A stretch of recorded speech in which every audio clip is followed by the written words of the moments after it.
Oui, pour situer justement cette structure qui travaille ici en Belgique dans cet objectif-là, il va falloir planter un peu le décor et revenir très brièvement à certains rétroactes pour que l'auditeur puisse comprendre un peu le sens de tout cela.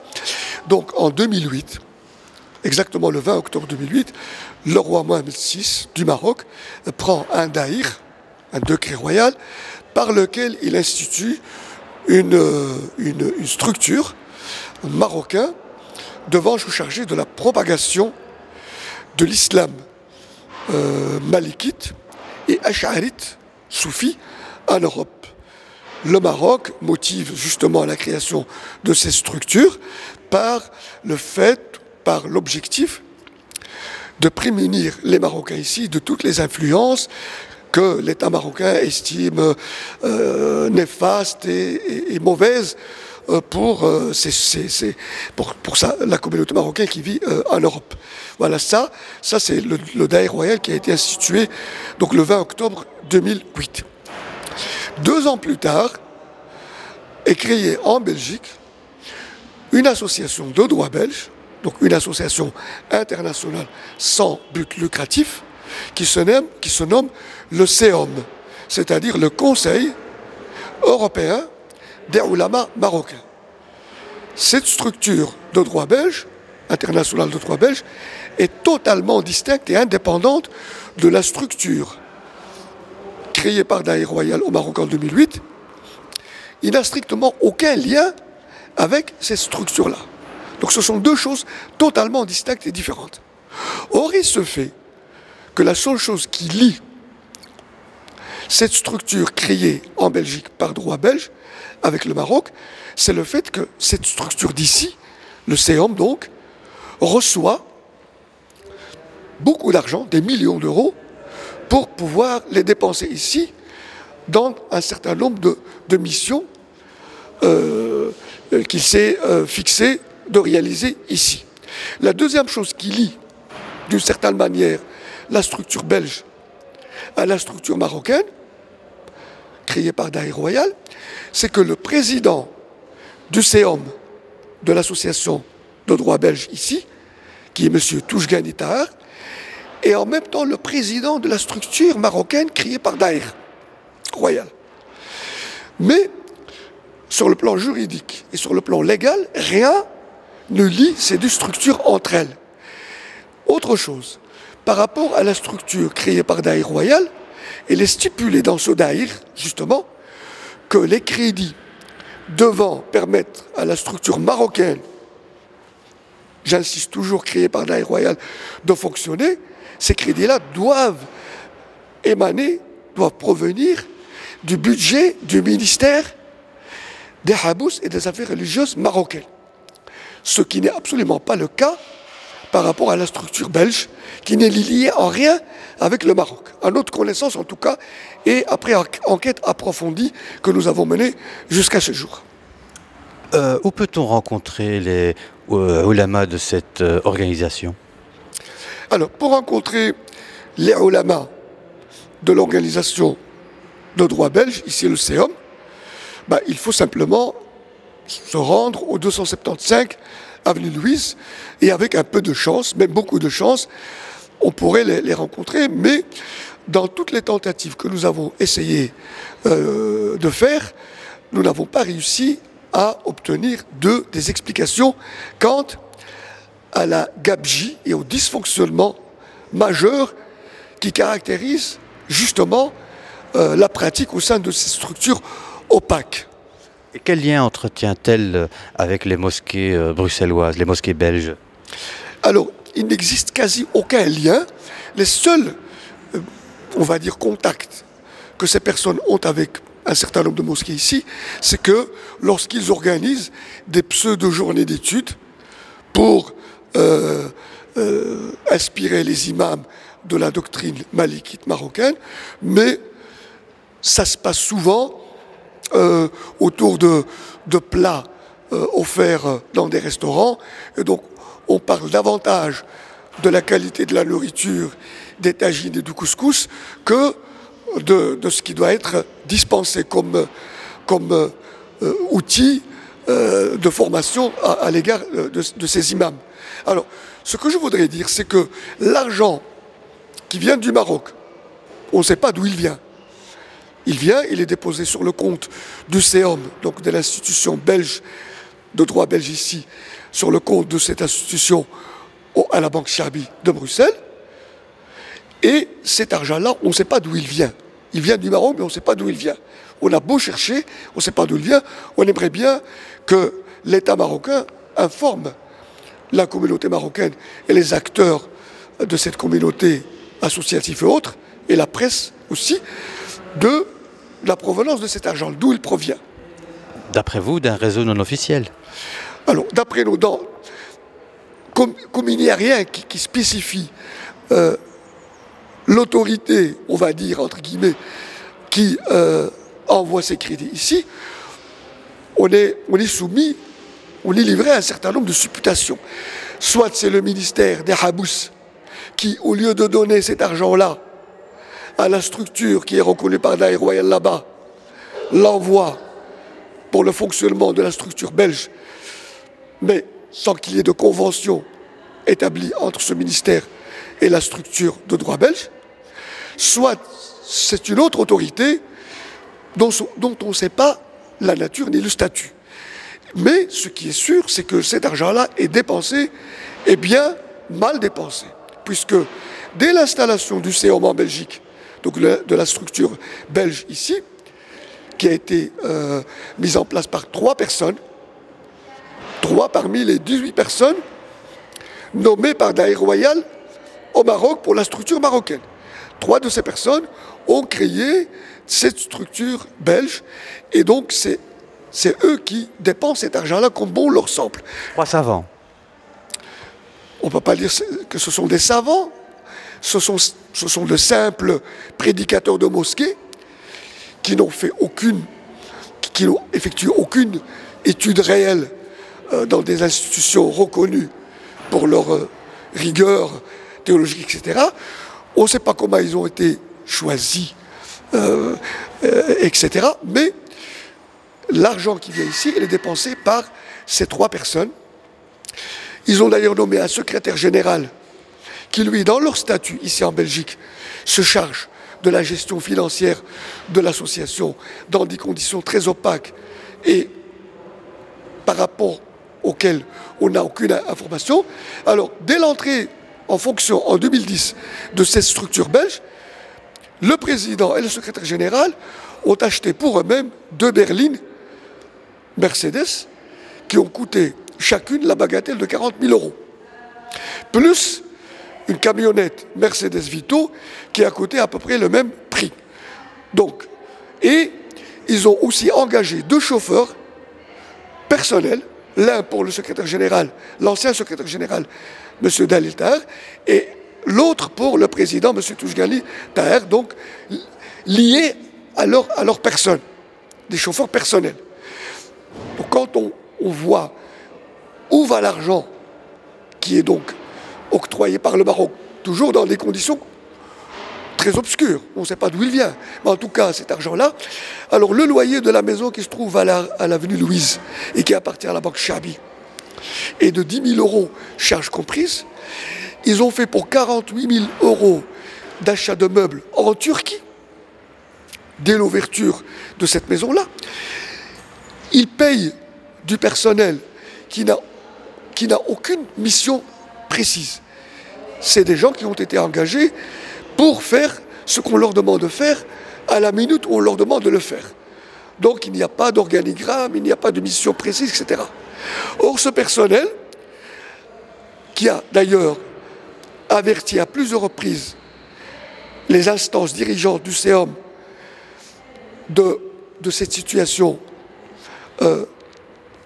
très obscure, et a attiré l'attention des responsables du CEOM en Belgique sur la nécessité de régulariser cette situation, eh bien, ce personnel a été licencié. 5 agents administratifs ont été licenciés d'un coup pour non-conformité à la fonction qu'ils occupaient alors qu'ils étaient là depuis plus de 2 ans. On vient de découvrir que ces personnes-là ne correspondent pas à la fonction pour laquelle ils sont engagés. Alors, non seulement ça, mais les personnes, les 18 personnes qui sont nommées par décret royal au Maroc pour siéger au sein du Conseil des ulama marocains en Europe, institué par décret royal, et qui se retrouvent éparpillés un peu dans tous les pays européens, reçoivent mensuellement, sans qu'il y ait de contrat avec le CEOM belge, reçoivent 2400 € par personne par mois.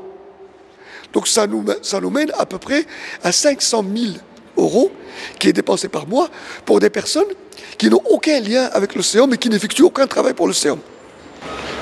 Outre les dirigeants que vous avez cités comme Toujgani par exemple, quels sont les autres animateurs de cette organisation? Alors il faut savoir que les 3 personnes qui ont constitué l'association, qui ont formé l'Assemblée Générale, sont les mêmes personnes qui sont dans le conseil d'administration de ces structures belges, de droit belge, et leur président est évidemment M. Toujgani. Alors ils ont nommé 2 personnes extérieures à la structure légale qui ne sont pas repris dans les statuts. Ils ont nommé un secrétaire général en la personne de M. Haji Khalid, et ils ont nommé un porte-parole en la personne de M. Chalaoui Salah. Alors, M. Chalaoui Salah est un inspecteur de l'enseignement de religion islamique en communauté française de Belgique.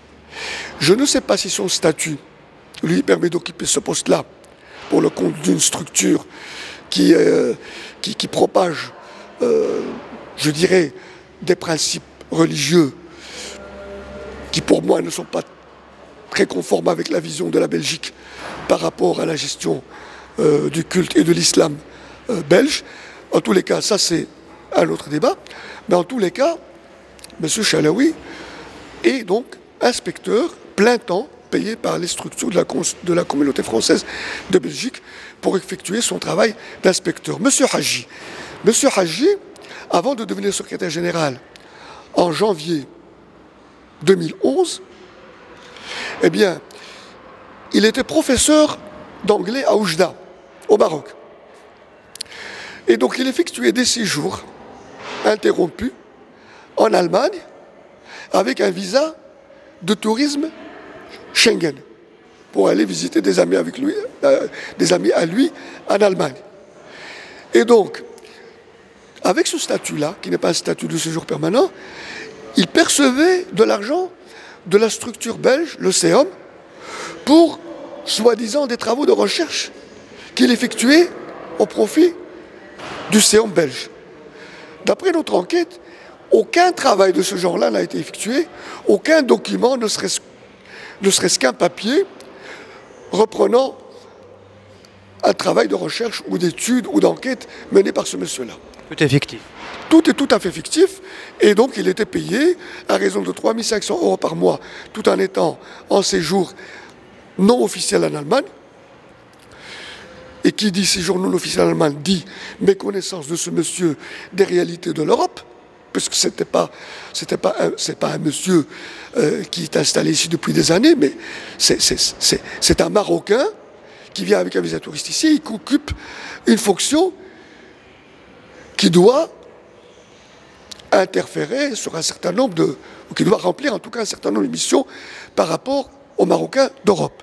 Ceci étant, donc ce monsieur-là devient secrétaire général, ici, et manifestement, depuis le mois de juin passé, enfin, le CEOM, donc l'Association internationale de droit belge, ici, a introduit une demande de régularisation de sa situation ici auprès de l'Office étranger. Donc pendant plus d'1 an et demi, ce monsieur-là a fonctionné de manière tout à fait illégale, non seulement par rapport aux missions qu'il n'a jamais réalisées pour le CEOM et pour lesquelles il était payé, mais en plus parce qu'il avait un séjour temporaire couvert par un visa Schengen en Allemagne. En quelques mots, vos conclusions par rapport à cette affaire, qu'est-ce qu'elle vous inspire? Alors, on peut parler d'organisation mafieuse? Dans l'absence, ce qu'il faut remarquer, c'est que chaque fois que le Maroc fête une de ses occasions nationales ou religieuses importantes. Il est de coutume que le roi Mohamed VI reçoive ce qu'on appelle les corps constitués, les grandes personnalités qui travaillent pour l'État marocain. Et donc, M. Toujgani est reçu aussi par le roi à ces occasions-là. Mais il n'est pas reçu en tant que président du CEOM, Association internationale sans but lucratif de droit belge.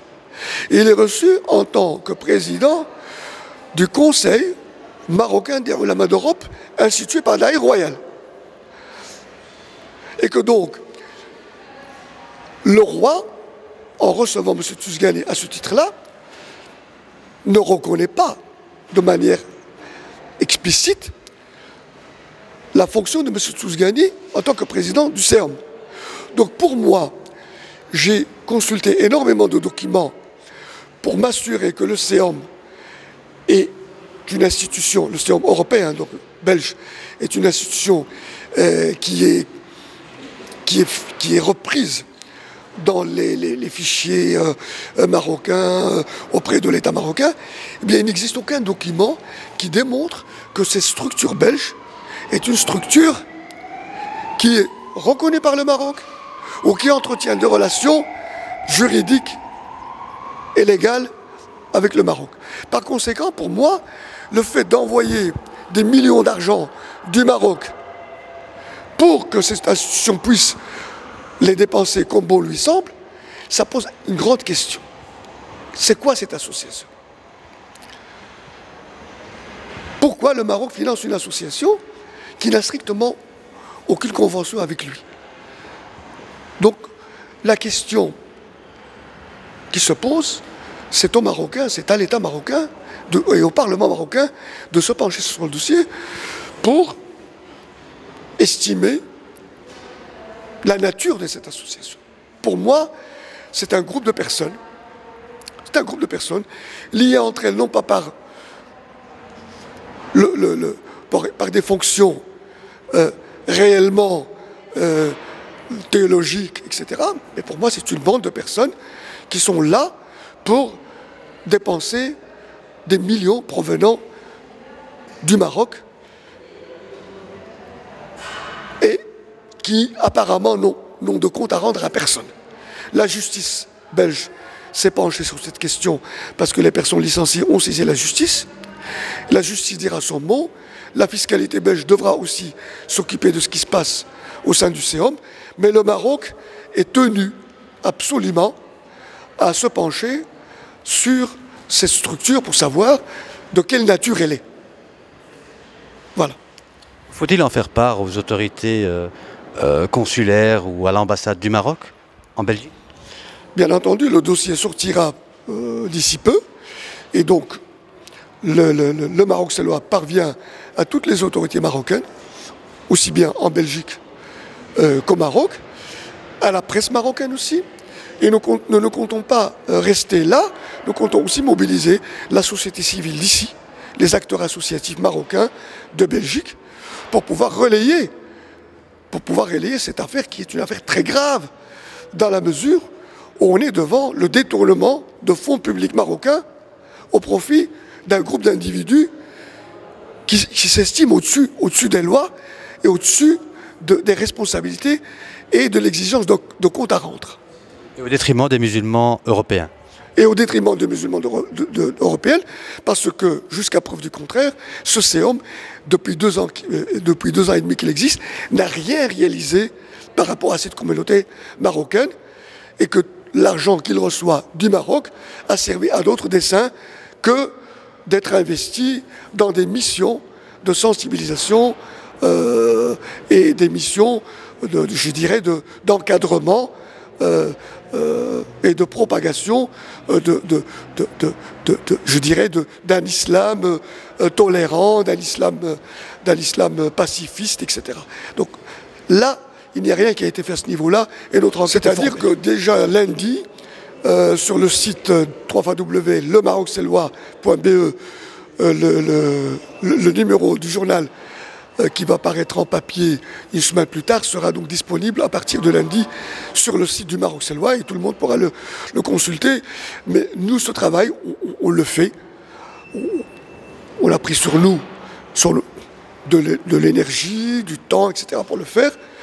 Nous abordons cette question avec beaucoup de prudence, en posant beaucoup de questions aux autorités marocaines, des questions auxquelles on n'a pas pu obtenir des réponses, pour qu'ils puissent nous expliquer qu'est-ce que c'est, quels sont les liens, si liens doivent exister entre le Maroc et le CEOM belge, et pourquoi le Maroc s'estime habilité à octroyer des moyens très importants à une structure non seulement qui n'a aucun lien légal et juridique avec le Maroc, mais qui dépense cet argent-là de manière totalement inconsidérée et irresponsable ici. Alors que l'on sait que les associations, les organisations marocaines, antiracistes, etc., ici en Europe, tirent le diable par la queue pour pouvoir obtenir l'un ou l'autre subside pour pouvoir fonctionner.